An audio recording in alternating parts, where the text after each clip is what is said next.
Unit 2, Exam Listening. Section 2.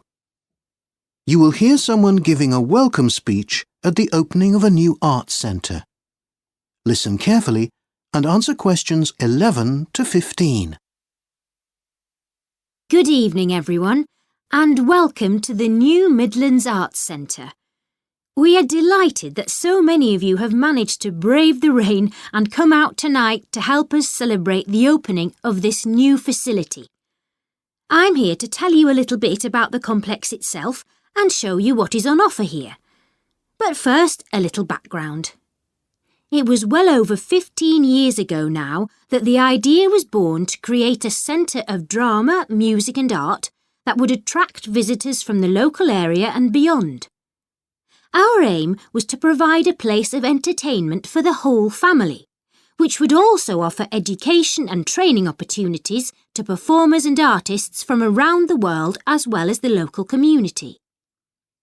With the help of local businesses, we aim to offer annual grants to up-and-coming artists who might otherwise be unable to fulfil their dreams. As you will see when you look around, we already have an exhibition of 2 young local artists. You will find that in Exhibition Room B.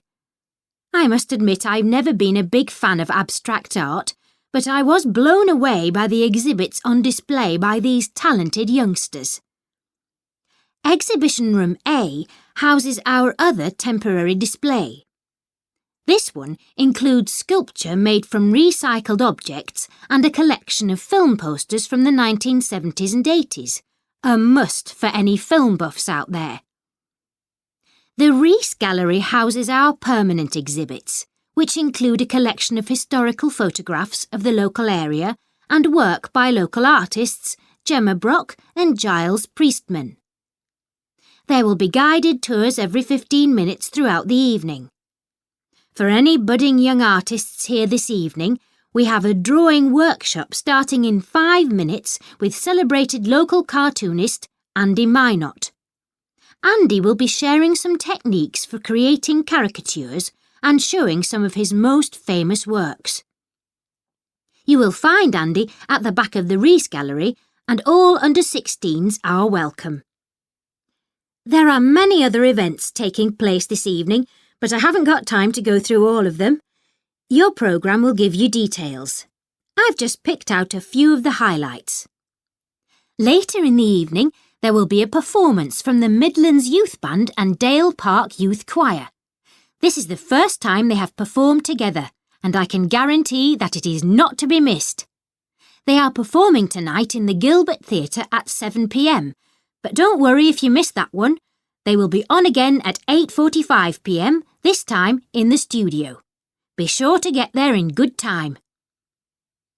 Another important event tonight is a talk by local writer James Carver.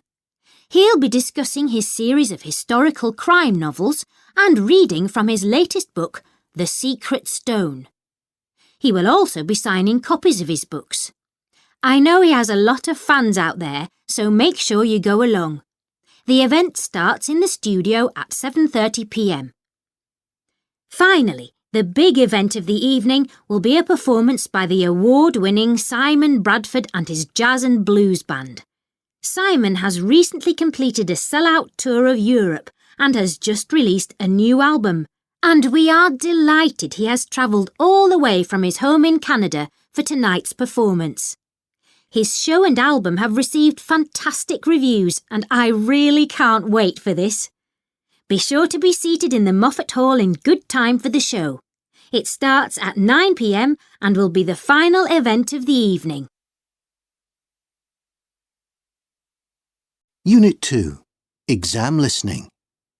Now answer questions 16 to 20.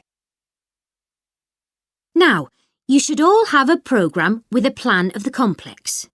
Please do have a good look around while you're here and make the most of the facilities. So, we're standing just by the main entrance, and you can see the Moffat Hall at the back of the complex on my right. This is the main feature of the complex and seats almost 2,000. We hope this will become a world-class concert venue, and one glance at the forthcoming events gives a good indication of what we can look forward to in the coming months. By the way, if you wish to book for any forthcoming events, the box office, which is over here on my left, will be open all evening. There are 2 places to get refreshments. For light meals and snacks, you can try the Stage Door Cafe. You'll see that straight in front of us. It is open all day from 10 a.m. and serves snacks until 9 p.m. For something more substantial, you can try our Italian restaurant, which serves freshly prepared pizza, pasta and other classic Italian dishes. You'll find it on the left there next to the box office, and it's open from midday until 11 p.m. I ate there earlier, and the food is absolutely delicious. All the arts exhibits are to the right of the entrance.